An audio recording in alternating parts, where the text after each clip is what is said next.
कुछ चीज़ें जो एमडीकेट को क्लियर करने के लिए ज़रूरी होती है, उसमें एमसीक्यूज़ की प्रैक्टिस करना और प्रैक्टिस टेस्ट सॉल्व करना एक इम्पॉर्टेंट रोल प्ले करता है।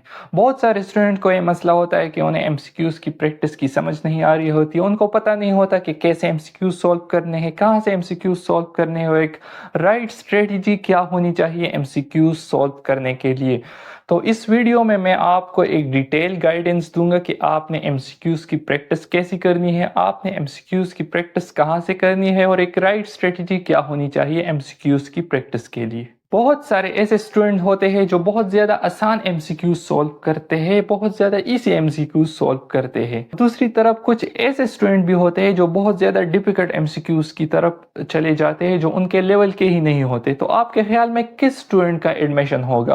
मेरे ख्याल में दोनों के एडमिशन के चांसेस कम है। क्यों कम है? क्योंकि एमडीकेट में ना तो बहुत ज़्यादा इजी एमसीक्यूज़ आते हैं और नहीं बहुत ज़्यादा डिफिकल्ट एमसीक्यूज़ आते हैं। एमडीकेट के लिए जो एमसीक्यूज़ का क्राइटेरिया है कि 15% सिर्फ हार्ड एमसीक्यूज़ होंगे, 15% इजी एमसीक्यूज़ होंगे और 70% एमसीक्यूज़ मॉडरेट लेवल के एमसीक्यूज़ होंगे। इजी एमसीक्यूज़ में एक फॉर्मूला आ सकता है और इसी तरह या कोई डिफिनीशन आ सकती है, आपको बताना होगा कि ये किस चीज़ का फार्मूला है या किस लॉ की स्टेटमेंट है।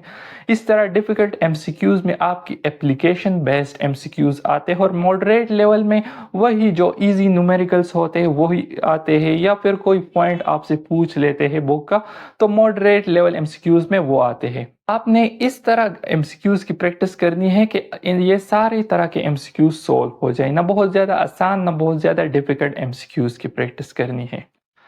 जब आपने लेक्चर ले लिया, बुक को रिवाइज कर लिया और नोट्स बना लिए, तो उसके बाद आपके एमसीक्यूज़ की प्रैक्टिस की बारी आती है।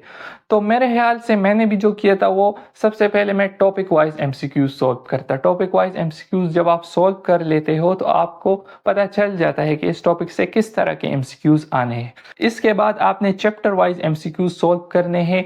चैप्टर वाइज एमसीक्यूज़ सॉल्व करने के बाद अगर आपने किसी एकेडमी का सेशन, टेस्ट सेशन ज्वाइन किया है, तो वो उसका आप टेस्ट दे सकते हो वीकली बेसिस पर। लेकिन अगर आपने कोई टेस्ट सेशन ज्वाइन नहीं किया तो आप ऑनलाइन भी एमसीक्यूज़ की प्रैक्टिस कर सकते हो।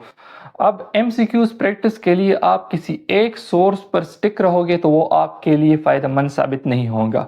आपको डिफरेंट सोर्स से एमसीक्यूज़ सॉल्व करने चाहिए। आपको डिफरेंट टीचर्स का माइंडसेट का पता चल जाएगा, क्योंकि जो एमडीकेट का टेस्ट बनाता है ये एक टीचर नहीं बनाता, ये बहुत सारे टीचर मिलकर एमडीकेट का टेस्ट बनाते हैं।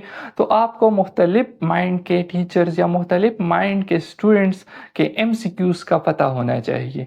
तो आपने एक सेशन ज्वाइन किया है, गुड। आपने दूसरा सेशन ज्वाइन किया है, गुड। लेकिन आपने बहुत ज़्यादा एमसीक्यूज़ भी सॉल्व नहीं करने। बहुत ज़्यादा स्टूडेंट ऐसे होते हैं जो 15-15 और 20-20 हज़ार एमसीक्यूज़ सॉल्व करते हैं। आपने एमसीक्यूज़ की क्वालिटी को देखना होगा और एमसीक्यूज़ सॉल्व करने होंगे, न कि आपने एमसीक्यूज़ की क्वांटिटी पर फोकस करना है। तो अगर आप एक ऐसा टेस्ट सेशन ज्वाइन करना चाहते हो जो एमबीबीएस के स्टूडेंट ने डिज़ाइन किया है, तो हमारे एक प्यारे दोस्त हयान खान ने एक टेस्ट सेशन लॉन्च किया है जिसमें टोटल 12 टेस्ट आपको मिलेंगे। सिंगल टेस्ट की प्राइस होगी 200, जबकि ओवरऑल टेस्ट की प्राइस 2200 बनती है। लेकिन आप जब सारा टेस्ट सेशन ले लेते हो तो आपको उसकी प्राइस 1800 पर पड़ेगी। इसी तरह अगर आप मेरा प्रोमो कोड IBAD919 इस्तेमाल करते हो तो आपको मज़ीद 200 डिस्काउंट मिल जाएगी और टोटल आपको 1600 पे करने पड़ेंगे ओवरऑल सेशन के लिए।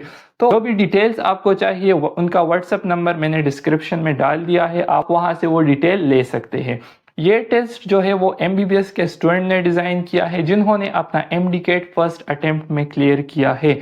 उनको व्हाट्सएप का नंबर दिया गया है, आप इस पर मैसेज करोगे, आपको लिंक मिल जाएगा रजिस्ट्रेशन का। और जब आप रजिस्टर हो जाते हो टेस्ट के लिए तो टेस्ट के दिन आपको लिंक मिल जाएगा वेबसाइट पर टेस्ट देने के लिए। जब आप टेस्ट दे देते हो तो उसके बाद आपको टेस्ट की पीडीएफ भी मिल जाएगी और इसी के साथ टेस्ट के साथ OMR शीट भी मिल जाएगी, रिटन एक्सप्लेनेशन आपको मिल जाएगी और डिस्कशन भी आपको मिल जाएगी।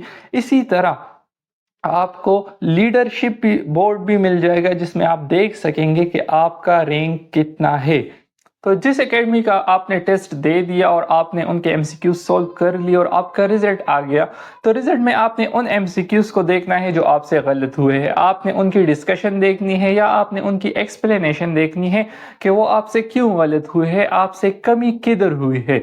उसको देखने के बाद उन MCQs को आपने नोट करना है और 2 या 3 दिन के बाद उन MCQs को दोबारा सॉल्व करना है। इस तरह आपको पता चल जाएगा कि आपको वो MCQs फिर आते हैं या नहीं आते। अगर आपको MCQs नहीं आते तो फिर डिस्कशन देख ले या स्टडी करे और फिर उसको सॉल्व करने की कोशिश करें। इसी तरह जिन MCQs में आप वीक है वो वीकनेस आपकी ख़त्म हो जाएगी और जो MCQs आपको नहीं आते उसके बाद आपको वो आएंगे।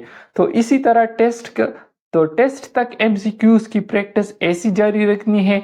तो इस वीडियो में मैंने आपको एक कंप्लीट गाइडेंस दी कि आप MCQs कैसे सॉल्व कर सकते हो, कहाँ से सॉल्व कर सकते हो और एक राइट स्ट्रेटेजी आपको दी कि आप किस तरह MCQs सॉल्व कर सकते हो। तो नेक्स्ट वीडियो में मैं और MD-CAT गाइडेंस के हवाले से वीडियो बनाऊंगा। अगर आपको ये वीडियो पसंद आई है तो लाइक करें, सब्सक्राइब करें। तब तक के लिए अल्लाह हाफिज़।